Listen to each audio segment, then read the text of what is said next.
My name is Maya Thompson. I'm 28 years old, and the first time my family called my invention useless, they did it over dinner like they were reviewing a bad joke. My mom leaned back in her chair, folded her arms, and smirked at the tiny device in my hand. Nobody's buying that ridiculous invention. Stay with the job that actually pays. My dad nodded without hesitation. Enough with this fantasy. It's not going anywhere. My sister grinned from across the table, tapping her fork against her glass. Careful, or she'll start crying. Then everyone laughed. Not a soft laugh, not an awkward one, the kind of laugh that tells you people have already buried your dream and are just waiting for you to stop fighting for it. I looked down at the prototype, the little device I had built with sleepless nights, borrowed money, and hands still marked with tiny burns from soldering mistakes. It was designed to detect early stress and health changes in pets before owners noticed something was wrong. To me, it was a lifeline. To them, it was proof I had wasted my 20s. I didn't argue. I didn't cry. I only smiled, because something inside me went strangely quiet. And months later, when the $100 million buyout numbers went public, my phone wouldn't stop ringing. Mom, Dad, sister. I let it ring. Before I tell you what they said after that night, and what happened after I walked away from that table, tell me, what time is it for you right now? Where are you watching from? And what's the weather like? Where you are? Does it match your mood tonight? I'm curious to see how far this story will travel. The night after that dinner, I carried my prototype home in a paper grocery bag because my sister had accidentally knocked over the box I brought it in. One sensor had cracked, the charging port was loose, and there was mashed potato smeared across the casing. That should have been the moment I gave up. Instead, I sat on my apartment floor at 1:17 in the morning, wiped the device clean with an old t-shirt and whispered, "You and I are not done." My mother, Elaine, texted before sunrise. "Please don't embarrass yourself any further. Your father and I talked. You need stability." My father, Robert, sent a job listing 10 minutes later. My sister, Jenna, added one sentence that hurt more than both of them combined. "Some people are meant to be employees, Maya. That's not an insult. It's reality." I stared at the message until my screen went dark. Then I opened my laptop and worked until my eyes blurred. The invention was called Pulse Paw, a lightweight smart monitor that clipped onto a pet collar and tracked micro changes in movement, restlessness, breathing patterns, temperature trends, and stress behavior. The idea came from losing my old dog Baxter when I was 22. He had been acting a little off for days, but we didn't know how serious it was until it was too late. I kept thinking, what if something had warned us earlier? That question became sketches. The sketches became circuits. The circuits became Pulse Paw. My family only saw a plastic device on a collar. They didn't see the grief behind it. They didn't see the nights I ate noodles over my keyboard, taught myself hardware design after work, and cried silently when version after version failed. Version 1 overheated. Version 2 drained battery in 90 minutes. Version 3 misread a sleeping cat as being in panic. Version 4 was the one I brought to dinner. It wasn't perfect, but it was alive. 2 days after my family laughed at me, I called Alex Miller, an engineer I knew from a tech incubator workshop. I expected polite rejection. Instead, after studying my data, he said, "Maya, this is messy, but it's not useless. There's something here." I almost cried, not because he praised me, but because he didn't laugh. Alex came over that weekend with a toolbox and 2 coffees. By midnight, my apartment looked like a disaster zone. Wires covered the table, sensor boards sat beside cold pizza, and my bathroom scale was being used to test pressure shifts from different dog sizes. A week later, Tara Nguyen joined us. She had worked in brand strategy and understood something Alex and I didn't. People don't buy technology because it is smart. They buy it because it makes them feel less helpless. Tara looked at my pitch deck and said, "You're selling sensors. Stop that. You're really selling one more chance to save a pet before it's too late." That sentence changed everything. While we worked, my family kept sending reminders that they expected me to fail. Elaine mailed me a newspaper clipping about startup bankruptcies. Robert left a voicemail saying he knew someone who could get me a real position. Jenna posted a meme about inventors living in denial and tagged no one, which somehow made it worse. I wanted to respond, but each time I started typing, I stopped. They had already judged me when I was holding a prototype covered in hope. Why waste words on people who only understood results? So I built in silence. I tested PulsePaw on friends' pets, then on shelter animals with permission. One shelter manager called after a trial and said the device had flagged unusual stress in a terrier that later turned out to have an infection. It wasn't proof we had changed the world, but it was enough to make me sit in my car and shake for 10 minutes. For the first time, PulsePaw had helped someone notice. By the end of month 2, we had a working prototype, early data, a rough demo, and an invitation to pitch at a pet technology showcase in downtown Los Angeles. When I told my family in a short group message, no one replied for 6 hours. Then Jenna wrote, "Try not to humiliate yourself on stage." I smiled the same quiet smile I had worn at dinner and packed my prototype like it was made of gold. The showcase was held inside a bright convention hall full of polished booths, confident founders, and investors who could destroy your confidence with one bored glance. I arrived early because I needed time to breathe before pretending I wasn't terrified. Alex adjusted the demo tablet, Tara rehearsed our opening line, and I stood behind the booth with PulsePaw clipped to a stuffed dog collar, wondering if my family was right after all. That was the cruelest part about being mocked by people who raised you. Their voices didn't leave when they left the room. They moved into your head and waited for weakness. At 10:30, our first visitor stopped by. Then another. Then 5 more. A woman with a senior beagle asked if PulsePaw could detect changes in rest patterns. A shelter volunteer asked if it could help anxious dogs after adoption.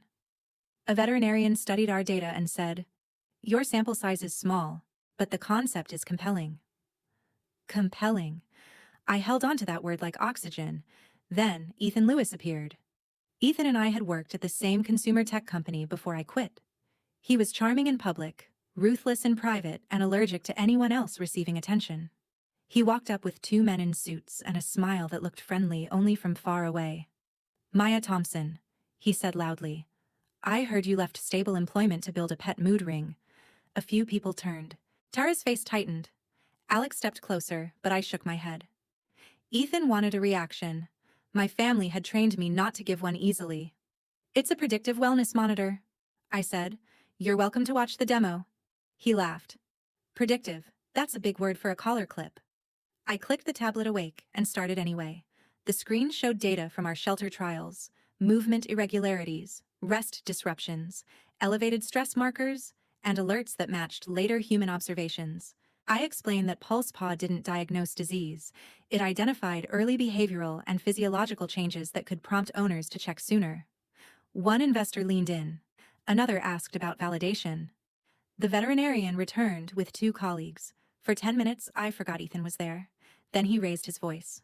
"Where is the proof this isn't just noise dressed up as innovation?" The words hit too close to what my father had said at dinner. Enough with this fantasy. It's not going anywhere. For 1 second, my throat closed. Then I remembered Baxter. I remembered the shelter manager's call. I remembered the cracked sensor I repaired at 1:17 in the morning. I turned to Ethan and said, "The proof is in the pattern. One signal can be noise. Repeated changes across movement, rest, and temperature trends are not. That's why our alert system uses combined indicators, not one dramatic spike." The veterinarian nodded. "That is the correct approach." Ethan's smile flickered. By the end of the showcase, we had 12 investor meetings scheduled, 2 potential pilot partners, and 1 local news blogger asking for an interview. I should have celebrated. Instead, I found something online that made my blood go cold. Jenna had posted a photo from the family dinner. In it, I was standing beside the table holding PulsePaw while everyone laughed. Her caption read, "When your sister says she's building the next big thing, but it looks like a garage sale baby monitor." Relatives had commented with laughing emojis, family friends had joined in, and then I saw Ethan had liked the post. A minute later, he shared it with his own caption. "Startup culture is wild." Tara gently took the phone from my hand. "Don't respond," she said. Alex looked furious. "We can report it." But reporting it wouldn't undo the humiliation. That night, Elaine called me. I answered because a foolish part of me thought maybe she wanted to apologize. Instead, she sighed and said, "Jenna's post was harsh, but you have to admit you brought this on yourself by making everything so public." My hand tightened around the phone. I didn't post it. She did. You showed that thing at dinner, my mother replied. People are allowed to have opinions.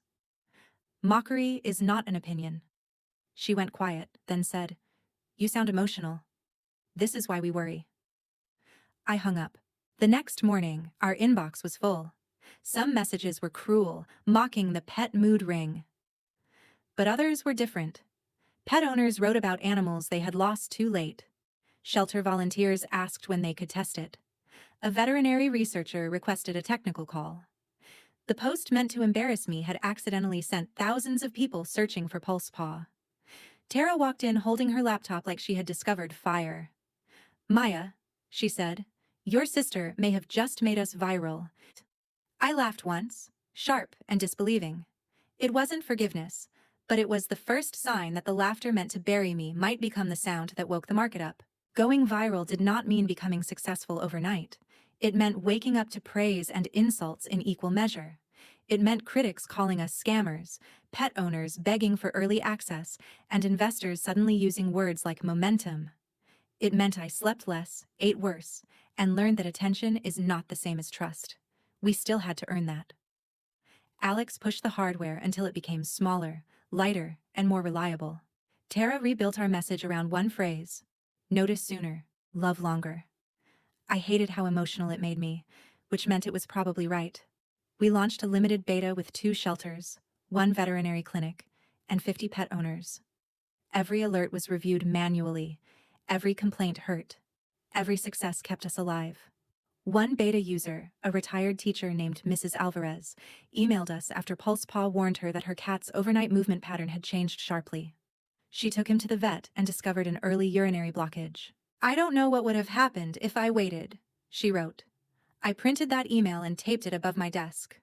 Whenever doubt came crawling back, I looked at it. Meanwhile, Ethan was no longer just laughing from the sidelines. He announced a competing product called Pet Pulse. His teaser video used phrases suspiciously close to ours. The design looked different enough to avoid obvious trouble, but the idea was close enough to make my stomach twist. Worse, he had money, connections, and a polished team that knew how to move fast and look expensive. One investor canceled after Ethan's announcement. Another asked whether we had patent protection. We did, partially, but not enough to feel safe. That same week, Jenna showed up at my apartment holding 2 coffees like we were still sisters who could fix things with caffeine. Can we talk? She asked. I almost said no, but I stepped aside. She looked around at the whiteboards, prototype parts, and printed emails from beta users. Her eyes paused on Mrs. Alvarez's message. So this is really happening, she said. Not congratulations, just disbelief wearing a softer coat. Yes, I said. It has been happening. You just didn't care until strangers did. She flinched. That's not fair. You posted that photo. It was a joke. It reached Ethan. Her face changed. I didn't know he would share it. You didn't care who shared it. She put the coffees down. Maya, I came because Mom and Dad are worried. Ethan's company looks serious. If he beats you, this could get ugly. Maybe you should sell early if someone offers. Take a smaller win before you lose everything. There it was again. The family specialty. Wrapping doubt in concern and expecting me to call it love.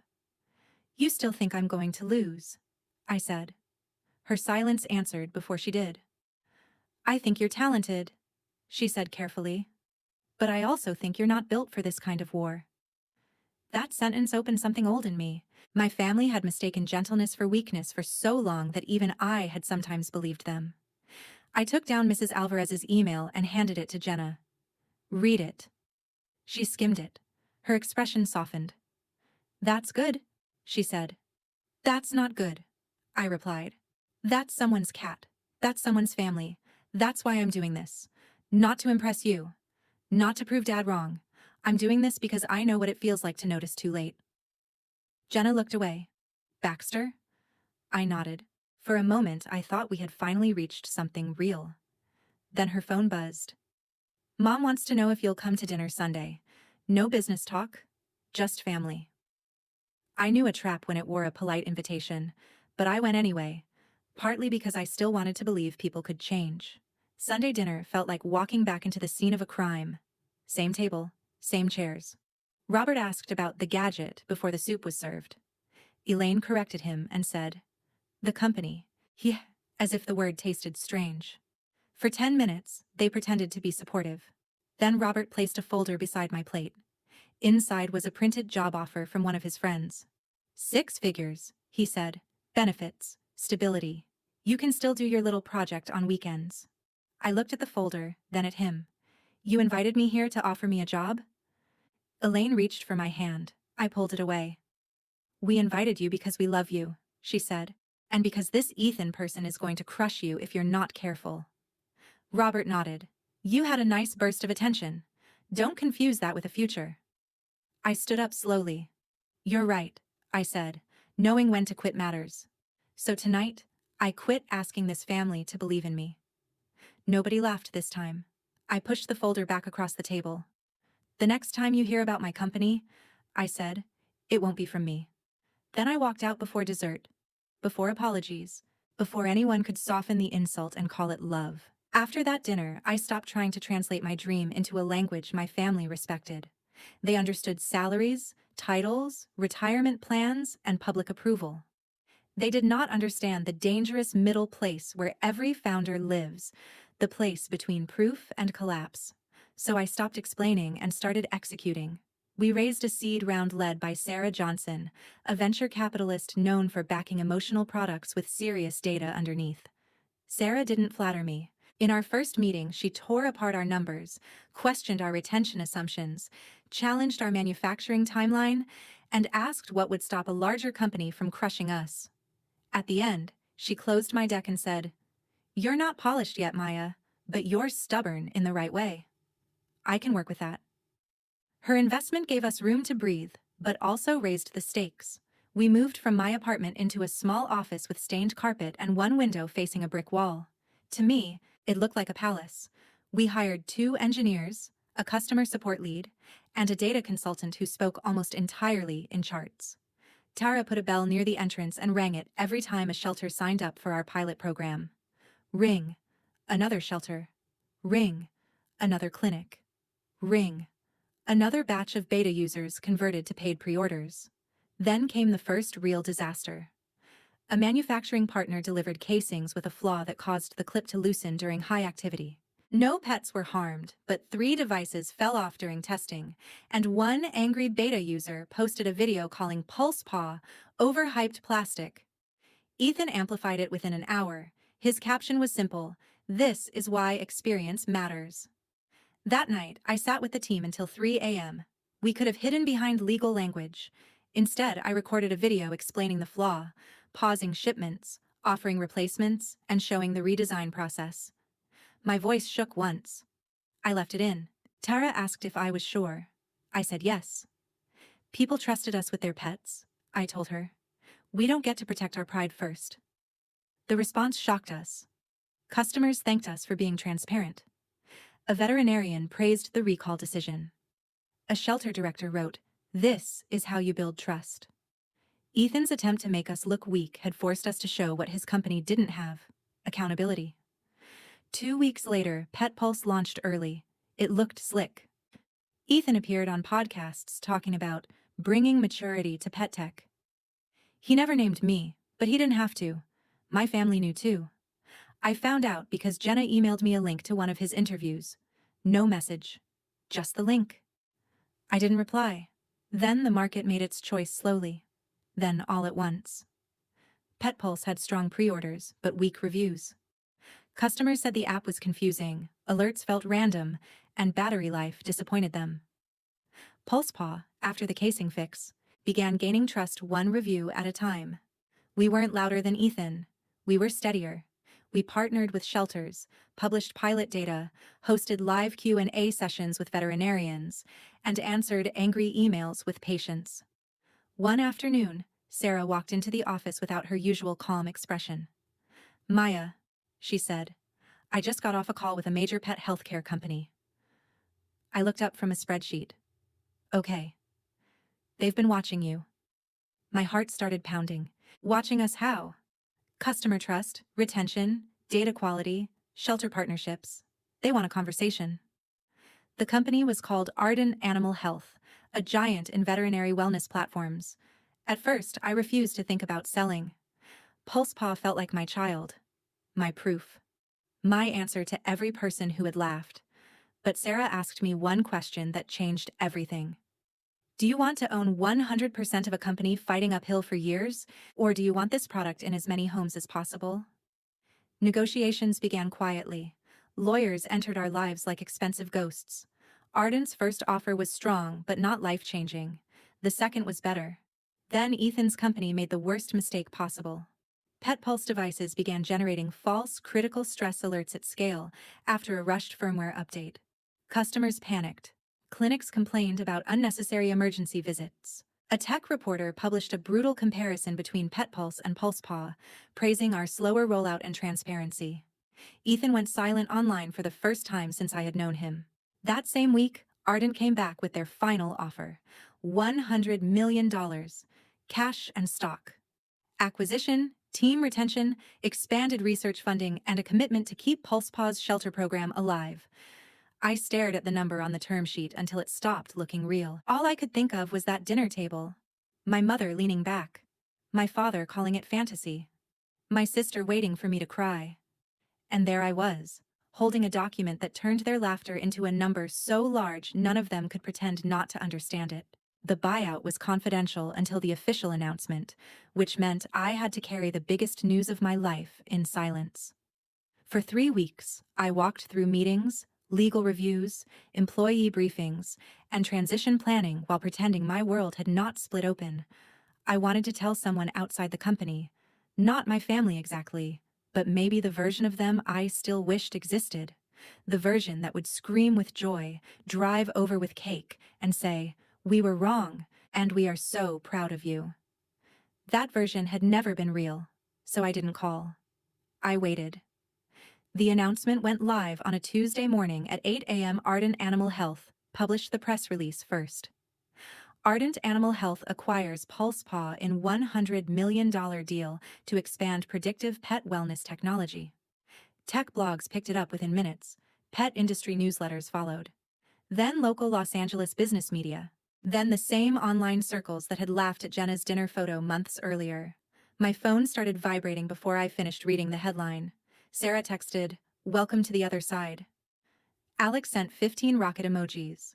Tara sent a voice note that was mostly crying and laughing. Then came the calls I knew would come. Mom, Dad, Jenna. I watched their names appear one after another like ghosts knocking from inside a wall. I did not answer. Not because I hated them. I didn't answer because I remembered every time I had begged them to see me before the world attached a price tag to my worth. Elaine called 6 times. Robert called 4. Jenna sent the first text. "Maya, please pick up. We need to talk."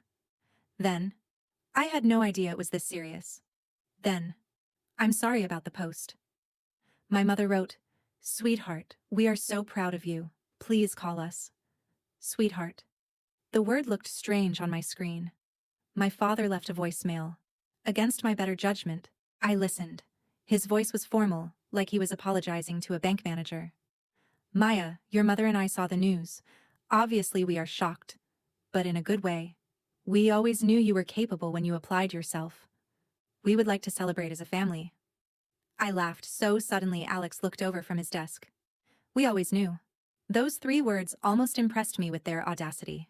By noon, my extended family joined the parade. Aunts who commented laughing emojis under Jenna's post now wrote, "Blood always wins."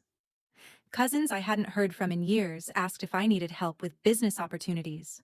One uncle claimed he had always believed I was the smart one, even though at Thanksgiving he had called PulsePaw a Tamagotchi for rich people. Then Ethan reappeared privately. His email subject line was, "Congratulations." The message was short. "Impressive outcome. I hope there's room for professional respect now that the dust has settled.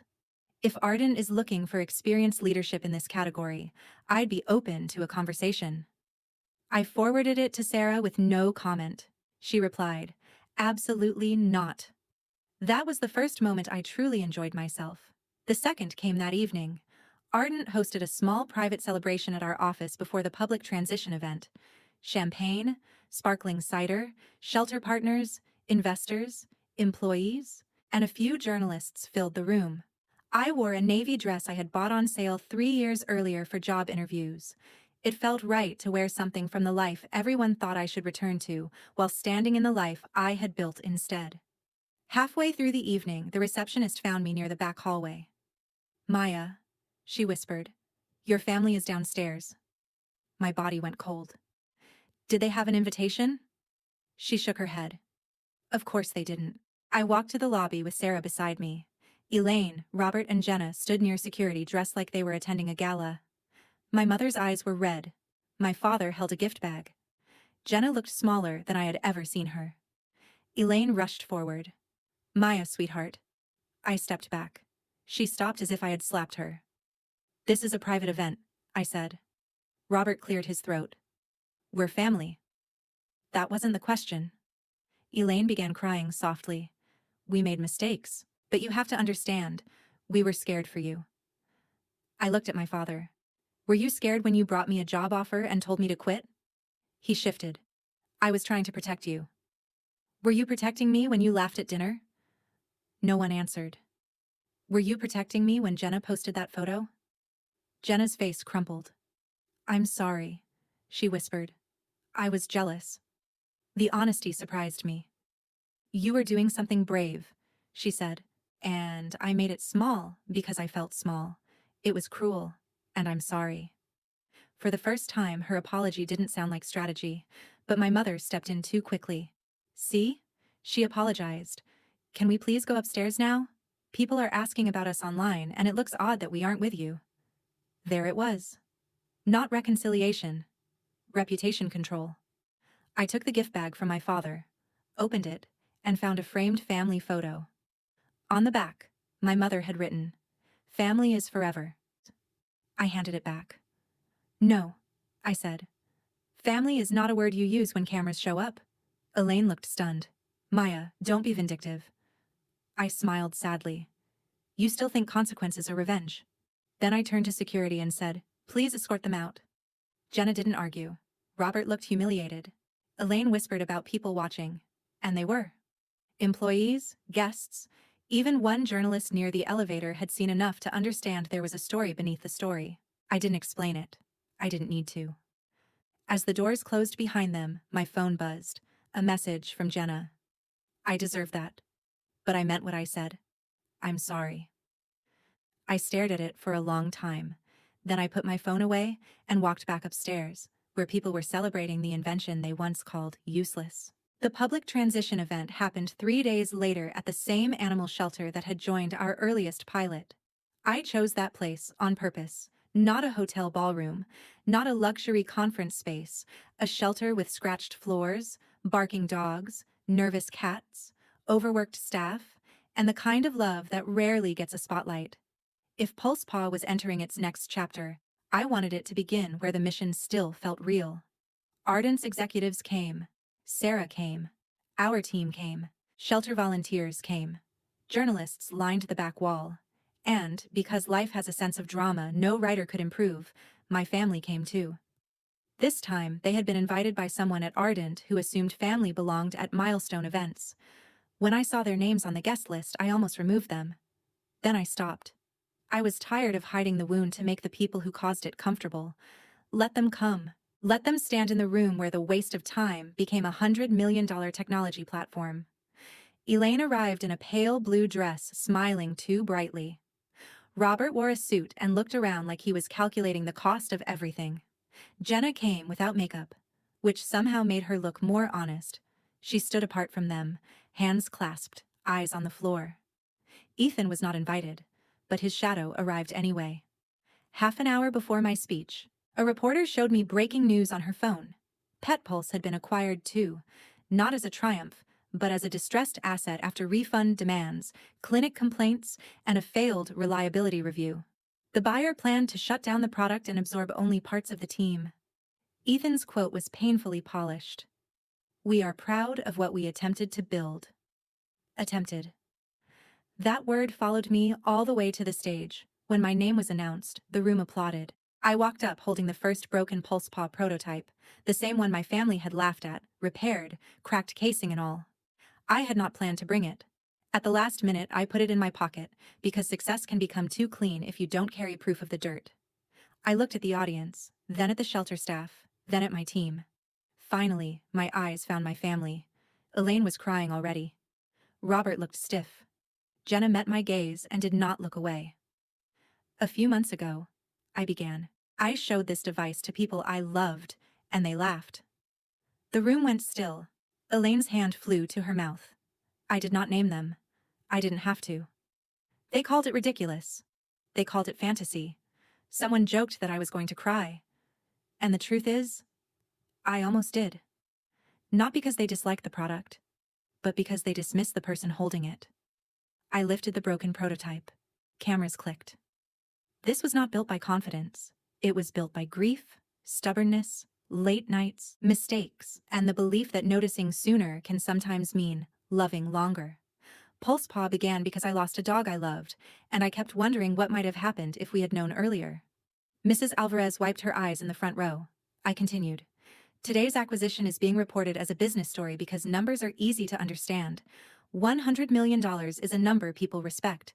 But the real value of this company was never the buyout. It was every pet owner who felt less helpless. Every shelter that could monitor stress more carefully.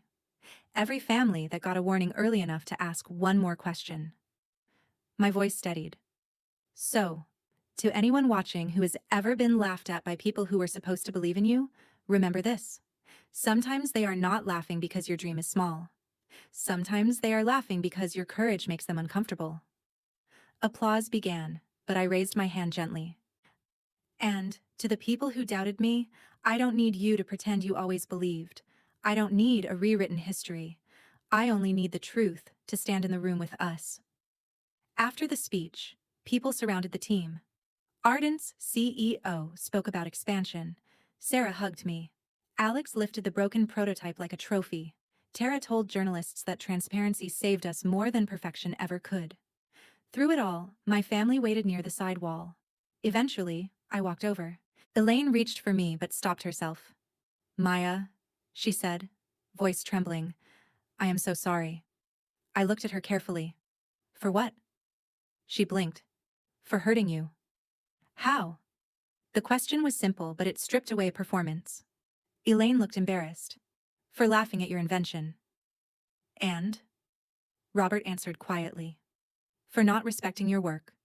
For assuming fear was wisdom. For treating your dream like a problem to fix. It was the most honest thing he had ever said to me. Then Jenna stepped forward. And for posting that photo, she said. For making you a joke because I couldn't stand that you were becoming brave without me. Silence settled between us. I had imagined this moment so many times. In my angriest fantasies, I humiliated them. I made them beg. But standing there with the buyout done, the cameras fading, and shelter dogs barking in the background, I realized revenge was not the same as freedom. Revenge wanted them to hurt. Freedom meant their opinion no longer decided who I became. I accept that you're sorry, I said.